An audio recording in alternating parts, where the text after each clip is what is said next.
The tragic end of the Romanov dynasty marked one of the most haunting chapters of modern European history. Tsar Nicholas II, Empress Alexandra, and their 5 children were once the embodiment of autocratic majesty in imperial Russia. Yet by the summer of 1918, their lives would end in a grim and secretive massacre that would end in abasement.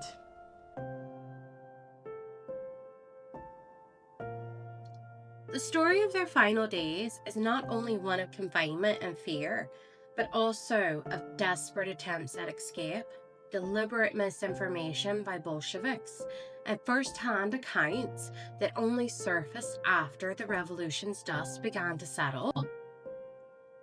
After Nicholas II abdicated in March of 1917, during the February Revolution, the Romanovs were placed under house arrest.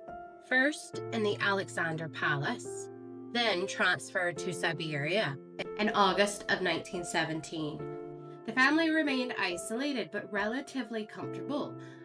By then, hopes of restoration were dim, but the Bolsheviks' seizure of power in November of 1917 turned their detention from political exile to a prelude to execution. In April of 1918, the Bolsheviks moved the Romanovs to the Imperative House, ominously nicknamed the House of Special Purpose. This relocation was not only strategic, positioning the family within reach of the Ural Regional Soviet, but also ideological. They were now a symbolic threat to the fragile Bolshevik regime amid a raging civil war. Rumors swirled that foreign intervention might rescue the family. Britain had considered, but ultimately rejected, plans to offer asylum, particularly due to political complications and King George V's concern over revolutionary backlash at home. Meanwhile, white Russian forces, who were anti-Bolshevik armies, were advancing towards Ekaterinburg, giving hope to monarchists and those loyal to the Romanovs. Some Romanov supporters in Russia and abroad believed a rescue might occur and that the family might be smuggled out secretly. The Romanovs themselves clung to this hope. Nicholas reportedly kept a small case packed in case of a sudden escape. Alexandra and her daughters sewed jewels into their corsets and clothing, a grim sign of hope mingled with fear. But in reality, the Bolsheviks had no intention of letting them live. The fall of the Russian monarchy reached its darkest and most definitive moment in the early hours of the 17th of July, 1918, when Tsar Nicholas II, his wife Alexandra, their 5 children, and 4 loyal attendants were brutally executed in the basement of the Imperative House. The man tasked with overseeing this secretive and grim affair was Yakov Yurovsky, a Bolshevik revolutionary and Cheka officer. His memoir, written shortly after the events and revised in 1922, remains one of the most important primary sources on the Romanovs' final hours.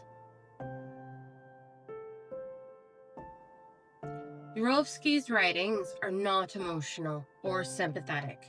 Instead, they are cold, precise, and methodical, mirroring the bureaucratic brutality of the Soviet state he served. His account provides insight not only into the act itself, but also into the Bolsheviks' motives, their fear of counter-revolution, and the way in which ideology overrid humanity. In Yurovsky's own words, the decision to execute the Romanovs was based on a military and political necessity.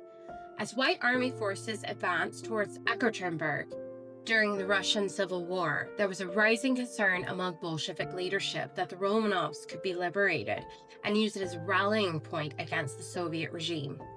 Though Yurovsky does not explicitly name Lenin in his report, most historians believe the execution was either ordered or approved at the highest levels of the Bolshevik government. Yurovsky was appointed commandant of the Ekaterinburg house just days before the execution. He replaced guards and tightened security, noting the need to act quickly, cleanly, and with absolute secrecy.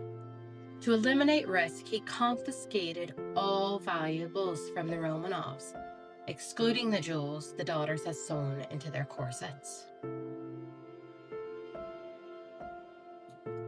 According to Yurovsky's report, around 2 a.m. on the 17th of July, the Romanovs were awoken, told they were being moved due to impending danger from the approaching white forces.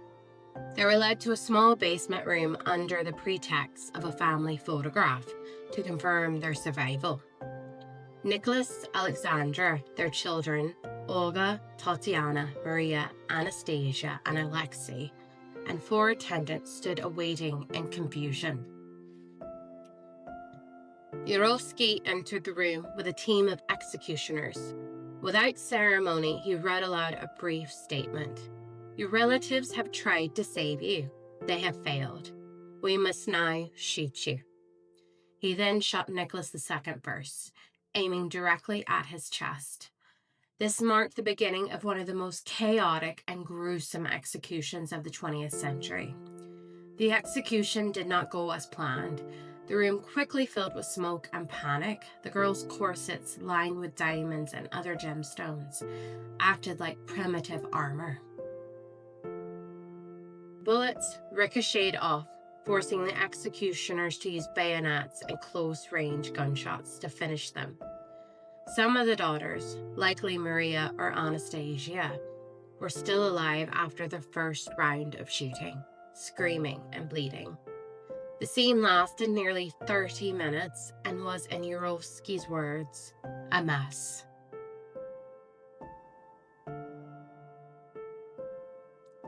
Once the family had passed, the second phase of the operation began, hiding the evidence. Yurovsky ordered the bodies to be stripped and loaded into a truck, then driven to a remote forest. There, the corpses were doused in sulfuric acid, disfigured, burned, and dumped into an abandoned mine shaft. However, Yurovsky learned that the local residents had become suspicious. Fearing the site would be discovered, he retrieved the bodies and moved them to a new burial site, several kilometers away. There, the corpses were hastily reburied, crushed with railroad ties, and the area was made to look undisturbed. In a particularly chilling note, Yurovsky explained how he personally ensured the faces of the Romanovs were destroyed with acid to prevent identification. Though the execution was carried out under secrecy, word quickly began to spread. To manage the fallout, the Bolsheviks released a false statement that only Nicholas II had been executed, and that his family had been moved for their safety. This lie held for years. In 1926, the Soviets finally admitted that the entire family had been killed, but still refused to reveal the burial site. Yurovsky's own report was classified and held in Soviet archives until it was rediscovered and released decades later. By then, decades of myth, imposters, and speculation had flourished. The most famous of these was Anna Anderson, who claimed to be Anastasia, fueling international interest in the fate of the youngest Romanov. Yurovsky's memoirs are essentially not only for understanding the logistics of the execution, but also the mindset of the Soviet revolutionary elite. He was unrepentant and matter-of-fact, emphasizing obedience to duty and need to prevent counter-revolution at any cost. His detailed account, matched decades later by DNA evidence and forensic archaeology, confirmed both the location of the Romanovs' graves and the manner of their deaths. Another account is that of Cheka officer Grigory Nikulin. Grigory was born in the 1890s in a working-class Russian family. Like many of his generation, he was swept up in the revolutionary fervor that followed the 1905 uprisings and intensified during World War I. With a background in Marxist ideology and organizational loyalty, Nichilen joined the Cheka, the Soviet secret police, shortly after its formation in 1917. The Cheka was not a passive agency. It served as the teeth of the Bolshevik regime, rooting out counter-revolutionaries, enforcing revolutionary justice, and executing opponents. It was in the context that Nichilen found himself stationed at Ekaterinburg during the summer of 1918, as the fate of the former imperial family hung in the balance.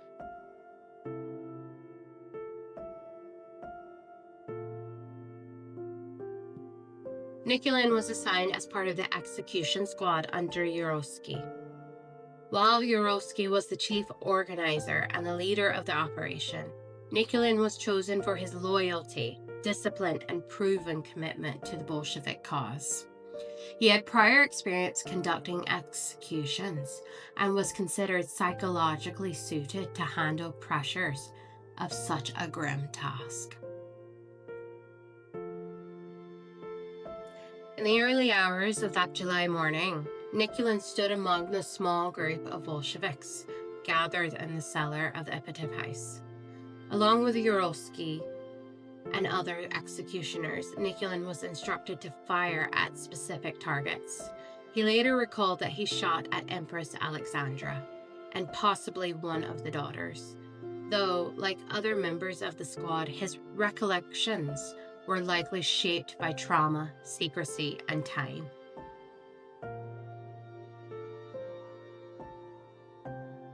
His behavior that night, like that of others, was reported to be controlled and clinical, a product of both strict orders and ideological commitment. Still later accounts suggest that the execution turned chaotic, with bullets ricocheting, some victims surviving the initial volley, and the basement quickly filling with smoke and screams. Nichilen, in post-event interviews, admitted the scene was far messier than planned and more emotionally disturbing than anticipated. After the murders, Nichilen assisted in transporting and disposing of the bodies. He participated in moving the corpses, helping to douse the remains in acid, removed identification material, and disguised the burial site. When the location was deemed insecure due to public knowledge, Nichilen aided in the secondary disposal.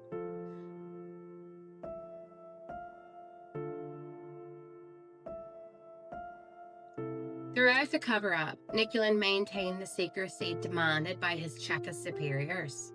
Despite the magnitude of the event, he continued working within the Soviet security apparatus, avoiding the purges that consumed many early revolutionaries in the 1930s.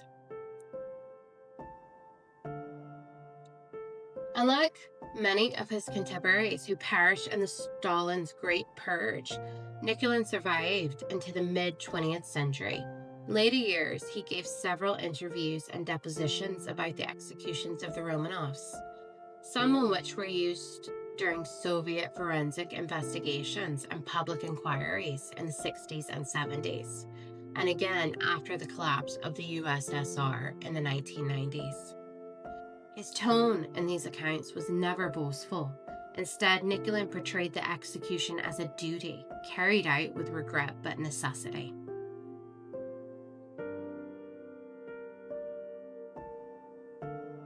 Nichilen's loyalty to the chain of command and his emphasis on carrying out orders suggest a man caught between ideology and horror, a common theme among Soviet executioners. Nichilen remains a shadowy figure in Romanov history. Neither as infamous as Yurovsky, nor as controversial as Anna Anderson, or the many impostors who followed. Yet his role was crucial. He was one of the few executioners whose statements later corroborated physical and forensic evidence. Today, the Romanovs are canonized saints in the Russian Orthodox Church, remembered as passion bearers who met their deaths with dignity and faith. The Epitaph House was demolished in 1977, but the site has since been transformed into the Church on the Blood, a solemn memorial to the murdered family.